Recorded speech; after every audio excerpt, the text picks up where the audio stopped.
foi est une collaboration avec Dieu. Shalom bien-aimés dans le Seigneur.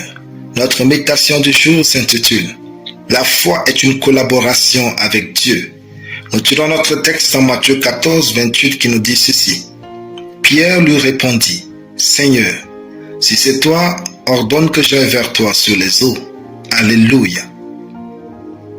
L'utilisation du jeu par Pierre montre une conscience de soi et une volonté affirmée.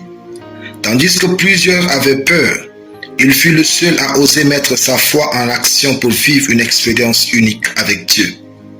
La véritable foi nous fait passer de ce que nous sommes à ce que nous voudrions être ou faire.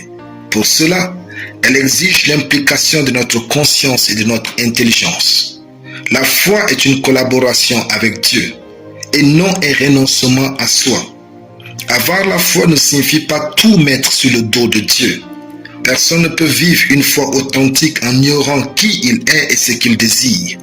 Avoir la foi n'est pas prêter son cerveau à Dieu, mais plutôt aborder Dieu avec ses propres besoins et réalités. Quels sont vos propres besoins? Quel est votre âge? Êtes-vous issu d'une famille riche ou pauvre? Avez-vous fait de longues études ou non? Où allez-vous dans la vie? Que voulez-vous accomplir? Il est essentiel de considérer tous les paramètres de votre vie pour que votre foi ait un réel impact et vous soit bénéfique.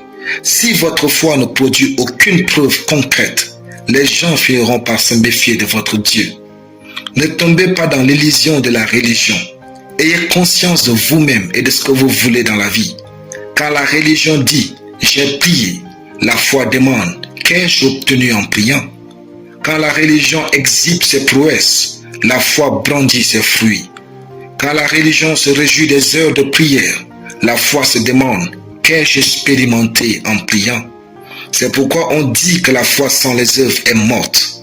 La foi en Dieu ne cherche pas à impressionner les hommes. Au contraire, elle nous pousse à vouloir une vie satisfaisante. Ils étaient nombreux, mais seul Pierre a marché sur l'eau. La foi, c'est donc demander à Dieu ce que vous voulez pour votre propre bien.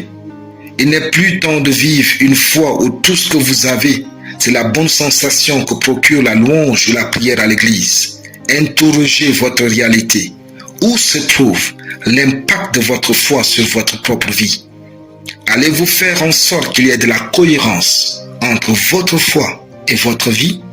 Alléluia. Père, que ma foi change mon histoire au nom de Jésus. Amen. La lecture biblique en une année. Acte 5 à acte 8. Soyez bénis. C'était le pain du ciel.